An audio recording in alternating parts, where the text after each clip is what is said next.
დაპირისპირება იყო დღეს რუსთაველის გამზირზე 9 აპრილის მემორიალთან მომხდარზე შინაგან საქმეთა სამინისტრომ გამოძიება დაიწყო. მათივე ცნობით გამოძიება სისხლის სამართლის კოდექსის 126-ე მუხლით დაიწყო, რაც ჯგუფურ ძალადობას გულისხმობს. შინაგან საქმეთა სამინისტროს ცნობით ამ ეტაპზე უწყებას არავინ არ დაუკავებია. ცნობისათვის პარლამენტის წინ 9 აპრილის მემორიალის მიმდებარე ტერიტორიაზე დილით აქტივისტებსა და მოქალაქეებს შორის სიტყვიერი და ფიზიკური დაპირისპირება მოხდა. დაპირისპირების განმუხტვის მომენტში შინაგან საქმეთა სამინისტროს თანამშრომლებმა ერთ-ერთი აქტივისტი შაკო ბალდოშვილი ტერიტორიიდან წაიყვანეს, როგორც ადგილზე მყოფმა სხვა აქტივისტებმა განაცხადეს, უცნობი მოქალაქე მათთან მივიდა და მიმართა ნაცებო, რაც ფიზიკური დაპირისპირების მიზეზი გახდა.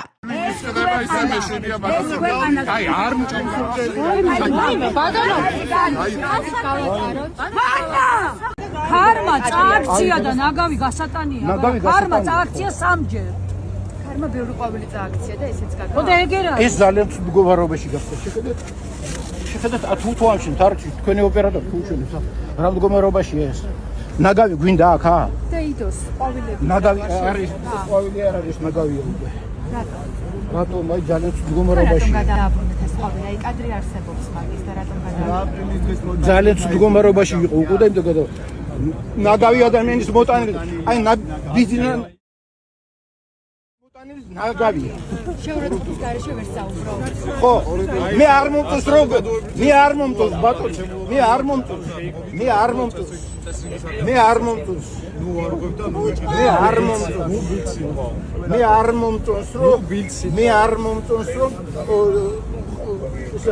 ბიზნესა გამოყავთ. რატო ბილცი ხო? აი რა ბილცი ხო? მე უბრალოდ ფაქტების კონსტატაციას ვაკეთებ. იმას დროს ხალხი იცავს, რომ ბიზნესი არ გამოიყურებდეს ფედერაცია ბიჭო არა და თქვენ კიდე ყველაფერს აკეთებთ, რომ ბიზნესი გაიყო. აი რატომ იყავთ რაგი? გასვათავებ, ვინმე საკაცი დამპლებო თქვენ. ვიცი არ არის ოფიციალური. მოვიდნენ პროვოკატორები, დაიწყო ჩხუბი, შეხლა-შემოხლა, რის შედეგადაც შაკო ბაღდოშვილი არის ახლა ქვემოთ დაკითხვაზე და შაკოს ჰქონდა ძლიერი სისხლდენა ცხვირიდან, იმიტომ რომ საერთოდ ვერ იჩერებდა. 5 საათის განმავლობაში ველოდებოდით, ბეძებდით, საერთოდ სად იყო საავადმყოფოებში ყველაფერი აბსოლუტურად მოვიარეთ და არანაირი ინფორმაცია არ იყო, მაგრამ მე აღმოჩნდა რომ ყავდათ აქ, ნახეთ კიდევაც პირისპირ, უკეთ იყო, კარგად იყო და ეხლა ველოდებით ადვოკატის გამოსვლას და თვითონ შაკოს და საერთოდ ინფორმაციის მიღებას რა ყველა. რაც ვიცი არის ის, რომ ეს ერთ-ერთი ტიტუს გააქარი, ოღონდ მეტი ბრალიც და ესეც არ ვიცით არჩევნებზე და არც ტიტუშკებზე კადრები ვნახე საშინელება რა თქმა უნდა.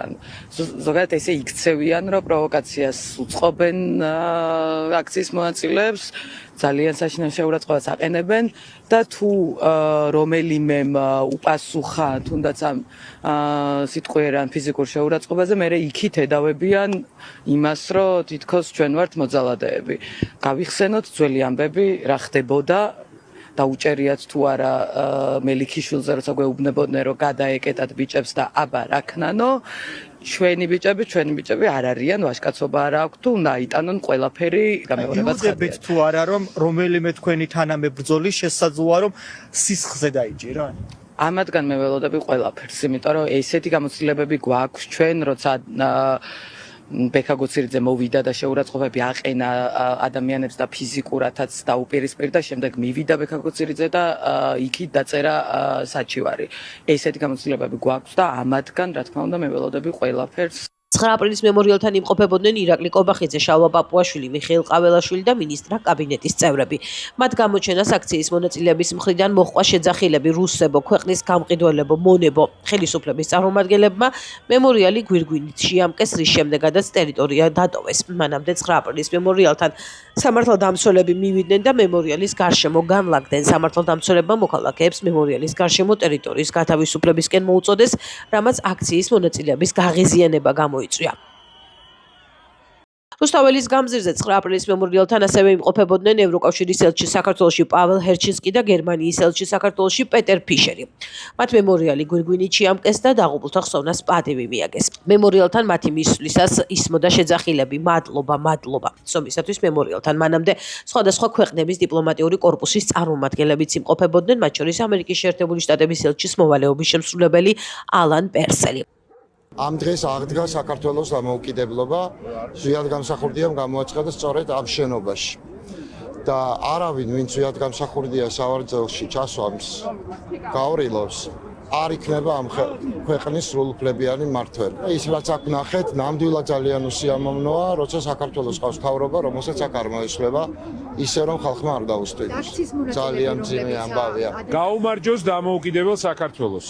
აი ეს არის სწორედ 9 აპრილი. საქართველოში არსებობს ერთადერთი ძალა, რომელიც ხელოვნურად გვათითო კაცებს და გვაპირისპირებს. და მისი სახელი ყველამ ძალიან კარგად ვიცით. დანარჩენ საზოგადოებას ჩვენ გასაყოფი არაფერი არ აქვს.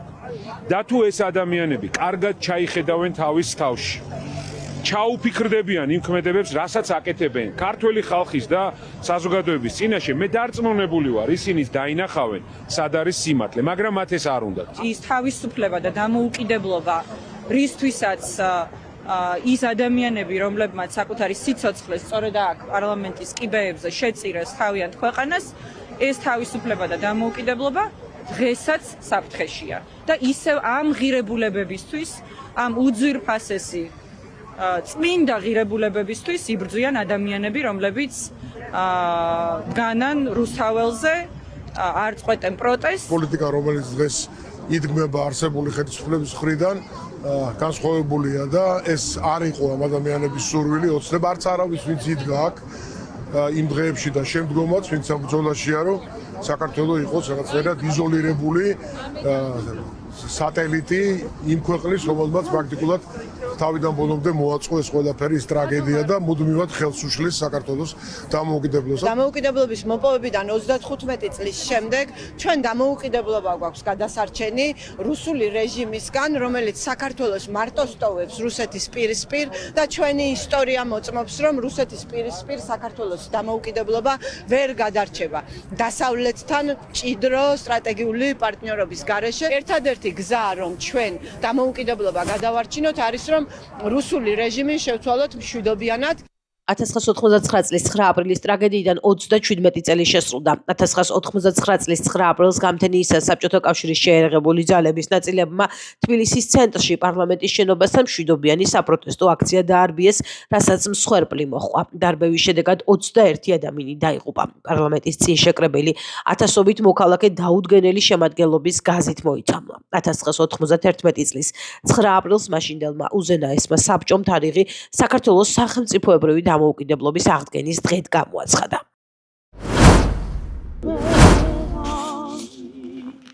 ქუთაისში პატივი მიაგეს 9 აპრილს დაღუპულთა ხსოვნას. მემორიალთან იმყოფებოდნენ ადგილობრივი თვითმმართველობის, ეროვნული მოძრაობისა და ოპოზიციის წარმომადგენლები.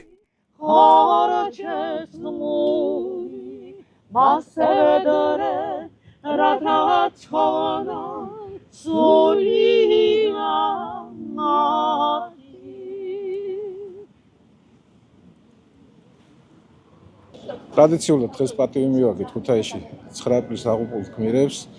ჩვენ მათ წინაშე დიდი ვალდებულება გაგვაჩნია. თითოეული ქართველის, თითოეული ჩვენთაგანის ვალი არის, რომ მათ მიერ საქართველოსთვის მოტანილი თავისუფლება და დამოუკიდებლობა შევინარჩუნოთ და ჩვენ შთამომავლებს გადავცეთ. მათ წინაშე ჩვენ თითოეულ ჩვენთაგანს კიდევ ერთხელ დიდი ვალდებულება გვაქვს და ამიტომ ვცდილობთ, რომ მათი სახელები და მათი გვარები ყოველთვის დაუვიწყარი იყოს ჩვენი ქვეყნის. 9 აპრილია 37 წელი გავიდა იმ ტრაგედიიდან, რაც ჩვენს თავს ჩვენს ქვეყანაში დატრიალდა და მას შემდეგ 2 წელიწადში 35 წლის წინ 9 აპრილს ზვიად გამსახურდიამ ჩვენი ქვეყნის დამოუკიდებლობის აღდგენა გამოაცხადა. ეს არის უმნიშვნელოვანესი დღე ჩვენი ქვეყნის უახლეს ისტორიაში. ჩვენ კარგად გვახსოვს პატრიარქის სიტყვები, რომელიც ამბობდა, რომ საფრთხე ახლოს არის და ნამდვილად ჩვენს გვერდში. დიახ, ეს საფრთხე იყო, რომელმაც 21 ადამიანის ახალგაზრდას, ჩვენი ქვეყნის მოქალაქეს სიცოცხლე შეიწირა იმ ღამით, იცით რომ კიდევ 3 ადამიანი გარდაიცვალა შემდეგ დღეებში და ათასობით ადამიანი მოიწამლა და დაშავდა, რომელიც დიდხანს გადიოდნენ მკურნალობა. ჩვენ პატივს მივაგებთ ყველა იმ ადამიანის ხსოვნას, ვინც ჩვენი ქვეყნის დამოუკიდებლობას და მის აღდგენას ხარი დაუჭირა, გვერდში დაუდგა და თავის სიცოცხლე შესწირა დღევანდელი დღისათვის. მადლობას უხდით ჩვენ მათ ყველაფერ ამისათვის, რა თქმა უნდა და არც ერთ ჩვენ საქართველოს მოქალაქეს და ქართველს არ გვავიწყდება მათი თავგაწირვა და გვირობა. მადლობა მათ ამისათვის, მადლობა თავისუფლებისათვის მათ და თითოეული საქართველოს მოქალაქეს ვალია გვახსოვდეს 9 აპრილი თითოეული ამ ადამიანის სახელი და გვარი და რა თქმა უნდა კიდევ ერთხელ მშვიდობით დამოუკიდებლობის გზა გავაგზავნოთ ისე, როგორაც ჩვენ ქვეყანას ეკადრება, როგორც ჩვენმა წინაპრებმა დაგვიბარეს. სიცოცხლე დავიარდი. რა თქმა უნდა, უკან ყველას დაუპარცებს და დაუმკვიდრებს მაცულებს ადგილშიც, სადაცა მათაზე განიცემებენ. მერტმა გაანათლოთ და ჩვენ კიდევ მათი სულების საწყობებთან და სადიდებლად მერტმა ყველანი დიდხა ჯანმრთელად გაცოცხლოთ და გაწყობოთ. დღევანდელი დღე არის უდიდესი მნიშვნელობის მატარებელი დღე მთელი საქართველოსთვის, ჩვენი ერისთვის, თავისუფლებისთვის, დამოუკიდებლობისთვის მებრძოლი თაობა, რომელმაც თავისი სისხლი შესწირა. და ამ ყველაფრისთვის დღესაც ვიბრძვით, ეს ბრძოლა არ დამთავრებულა, ეს ბრძოლა გრძელდება. გრძელდება ჩვენი მომავალი თაობისთვის, იმისთვის, რომ ჩვენმა ქვეყანამ იგრძნოს ბოლო-ბოლო თავისუფლება და ინსტიტუციური სახელმწიფოებრივი მოწყობა. ეს იქცა გაცილებით უფრო აქტუალურ დღედ, გაცილებით უფრო მნიშვნელოვან დღედ და შეხსენებით დღედ, რომ თავისუფლებისათვის ბრძოლა ეს არის პერმანენტული პროცესი და ყველა ერი, რომელიც ფიქრობს დამოუკიდებლად და თავისუფლად არსებობას, ბრძოლა ამისათვის მოუწევს გამოდვებით. ყველაზე უფრო საწყენი და შეიძლება ითქვას ერთგვარად ფატალური ამ ამბავში არის ის, რომ დღეს აი ამ პროცესებიდან 37 წლის შემდეგ გვიწევს იგივე პროცესებზე და იგივე პრობლემებზე ლაპარაკი, რაზედაც აი საამაყოდ გასახსენებელ და ავადსახსენებელ ამავდროულად 9 აპრილს იყო შეკრებილი ადამიანები აი ამ იდეის გარშემო. მე ხვდა ვარ დარწმუნებული, რომ თავისუფლებისთვის ბრძოლა საბოლოო ჯამში გამოიტანს შედეგს.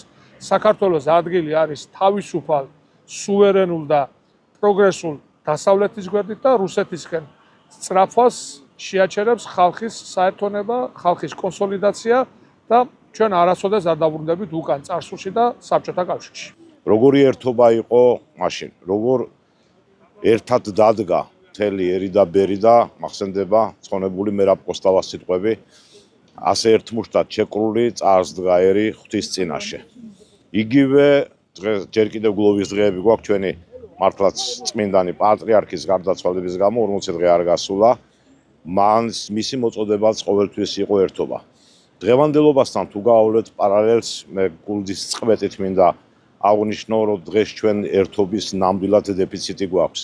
ჩვენ გვაქვს იმ ერთობის დეფიციტი, სადაც დაპირისპირება, სადაც გათითოკაცებული და სადაც ნაპირის ორ მხარეს მდგომი საქართველოს მოსახლეობის ფაქტობრივი სიტუაცია გვაქვს. როდესაც ჩვენ მათ ვეუბნებით, რომ ვიცით რა, დასავლურმა ცივრულმა სამყარომ თქვენ მეგობრებო მოგიხსენიათ სომალის, სენეგალის, განას, ბანანის რესპუბლიკის, ავღანეთის, მონღოლეთის სიაში და ქართველი ერი და საქართველოს ისტორიული სახელმწიფო არ არის ამის ღირსი, ისინი ჩვენ გვეუბნებიან, რომ თურმე ჩვენ ვართ უსამშობლოები, ისინი ჩვენ გვეუბნებიან, რომ თურმე ჩვენ ვართ რაღაც გაურკვეველი აკაცუკები და ჩვენ ვართ ექსტრემისტები. გახსოვთ ხო?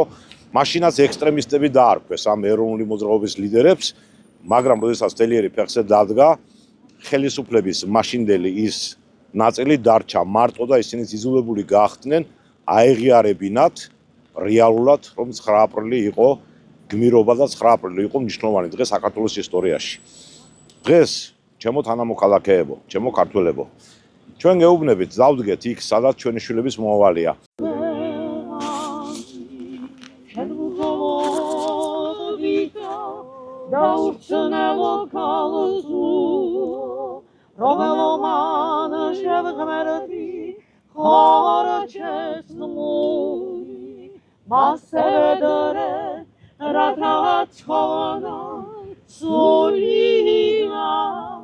დიდი წიაღსულები ხდება ჩემ ქვეყანაში.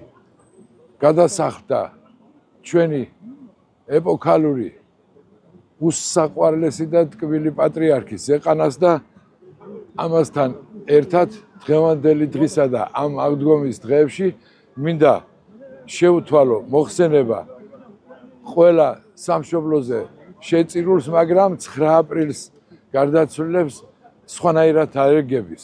ეს ჩვენი სიამაყის დღეა თავისუფლების, თვითყოფადობის და მენახოს საქართველო გაბრწყინებული, გამთლიანებული და ყველაზე მთავარი რაც არის, ერთმანეთი გვიყვარდეს. მე მიყვარხარ თქვენ, პატრიარქო, მიყვარხარ ჩემო სამშობლო, მიყვარხარ ჩემო ქუთაისო და ჩემო ქუთაისელებო. გენაცვალოთ ჩემი თავი, დაგლოცოთ უფალმა და გვიცხონოს სამშობლოზე შეწირულები. 9 აპრილმა ძალიან დიდი როლი ითამაშა საქართველოს ისტორიაში 180 გრადუსით შეცვალა ყველაფერი, პოლიტიკა, ბიზნესი, მედიცინა, სპორტი, ხელოვნება და ასე და ასე შემდეგ. ესე 9 აპრილი დაიღურა სიცხლი, მაგრამ ეს იყო გამარჯვების დღესასწაული და ჩვენ 9 აპრილის ხალხთან ყოველთვის ვალში ვიქნებით. თვითონ მეცნის უკან ერთიანი ვიყავით, ძლიერი ვიყავით და ვიტომ მივახციეთ საქართველოს დამოუკიდებლობას, რომელიც 91 წლის 9 აპრილს ზვიად გამსახურდიას მეთაურობით გამოცხადდა საქართველოს ეროვნული დამოუკიდებლობა. ილოცავთ დღევანდელ დღეს საქართველოში აღინიშნება ორი თარიღი. ასე ვთქვათ, პირველად წელს 35 წლის შემდეგ გაჟღერდა ოფიციალური ცნობა იმის შესახებ, რომ არსებობს 2 9 აპრილი. ეს არის 1989 წლის 9 აპრილი. ეს ვიცით ამის შესახებ ყველამ, ეს იყო მოვლენა, რომელმაც შეძრა მთელი მსოფლიო, ეს იყო მოვლენა, რომელმაც უკან დაახევინა მაშინ კრემლს.